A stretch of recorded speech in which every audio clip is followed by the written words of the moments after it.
பகவதி. புதன்கிழமை தோறும் புத பகவானுக்கு விரதம் இருக்கிறது சிறப்பு. இது எதுக்காக விரதம் இருக்கும் அப்படின்னு பார்த்தீங்கன்னா, இப்போ வீடு கட்டணும்னு நினைக்கிறோம், கட்ட முடியாத போயிடும். கட்டின்னு இருக்கோம், வீடு பாதியிலே நின்று போயிடுது. இந்த வீடு கட்ட ஆரம்பிச்சதுலேருந்து பிரச்சனையாக இருக்குது. இதுக்கு ஒரு எளிமையான பரிகாரம் என்ன அப்படின்னா, புதன்கிழமை புதன் ஓரை. புதன் ஓரைன்னா காலையில் 6லேருந்து 7 மணிக்குள்ளே நம்மளுடைய வீட்டில் ஒரு தீபத்தை போட்டுட்டு, பக்கத்தில் இருக்கக்கூடிய நவகிரக கோயில் அங்கே போயிட்டு, சிவன் ஆலயத்தில் ஆகட்டும் இல்லை தனியாக இருக்கக்கூடிய கோயிலாகட்டும், நவகிரகம் இருக்கக்கூடிய இடத்துல புத பகவானுக்கு ஒரு தீபம் போடணும்.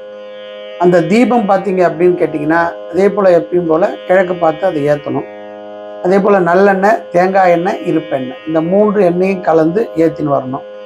ஏற்றிட்டு வந்து அங்கே கொடுக்கக்கூடிய விபூதி அதை வந்து நம்ம சுவாமி பாதத்தில் வச்சு எடுத்துன்னு வந்து நம்ம வீடு கட்டக்கூடிய இடத்துல அதை கொஞ்சம் ஜலத்தில் கலந்து அந்த இடத்துல சுற்றி தெளிச்சுன்னு வந்துட்டோம்னா ரொம்ப நல்லது. இது புதன்கிழமை விரதம் இருந்தோம்னா ரொம்ப கூடிய சீக்கிரத்தில் இந்த வீடு நல்ல இதாக அமையும். இதை நம்ம தொடர்ந்து நீங்கள் செய்யும்போது உங்களுக்கு நல்லது நடக்கும். ஜெய் பகவதி.